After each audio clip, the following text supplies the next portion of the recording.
नमस्कार मित्रांनो, माझ्या चॅनलमध्ये आपल्या सगळ्यांचं स्वागत आहे। आणि आज मी आलेली आहे डोंगरकडा या गावाने। डोंगरकडा हे गाव हिंगोली जिल्ह्यामध्ये आहे, म्हणजे नांदेड नागपूर हायवेवरती, नांदेडपासून 20 किलोमीटर अंतरावरती।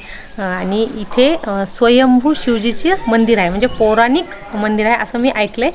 तर म्हटलं की चला आपण आता नांदेडला आलेलोच आहोत, तर आपण पण दर्शन घेऊयात आणि या मंदिराबद्दल माहिती घेऊया। असं ऐकले की हे स्वयंभू आहे, म्हणजे स्वतः ही पिंड निघालेली आहे।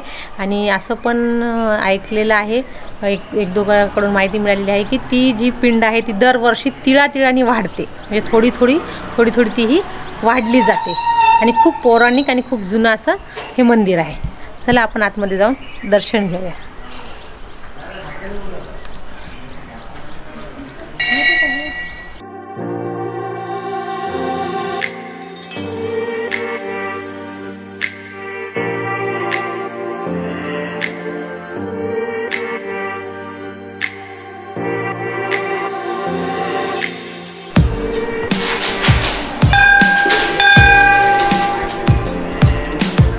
माहिती मिळून जाईल तुला।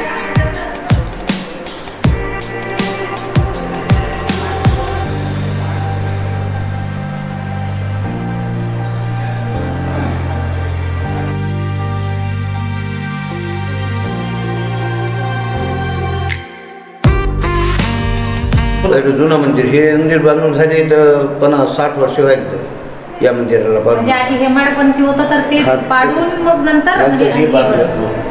आणि मग या पिंडीचं काय स्वयंभू पिंड आहे, हे आपण स्थापन केलेलं नाही किंवा काही नाही। असे पिंड पूर्ण भारतामध्ये 1-2च येतात। एक इथं आहे आणि एक मध्य प्रदेशात खो म्हणून गाव आहे, तिथे आहे त्या गावामध्ये। आणि ही पिंड दरवर्षी थोडी वाढते, थोडी वाढते, तीळ वाढते किंवा महाशिवरात्रीच्या वेळेस का नाही, म्हणजे वर्षातून एकदा ती थोडीशी वाढते।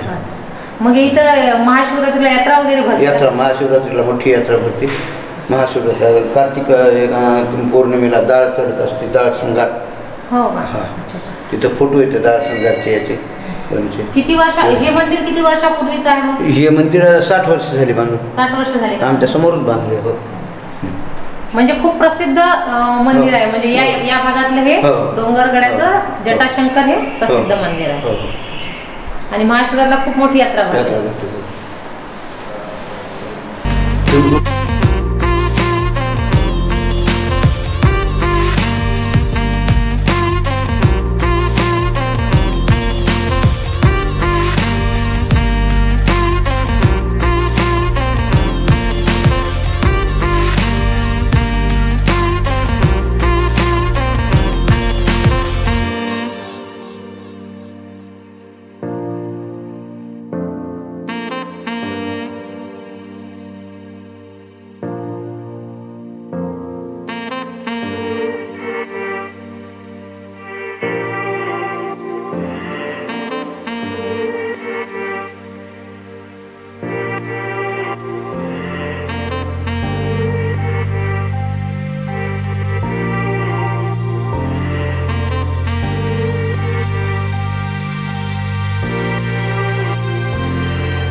दर्शन झालेलं आहे। तुम्हाला तर मला थोडीफार माहिती होती ती सांगितलीच, आणि इथले जे महाराज आहेत त्यांनी पण सांगितली।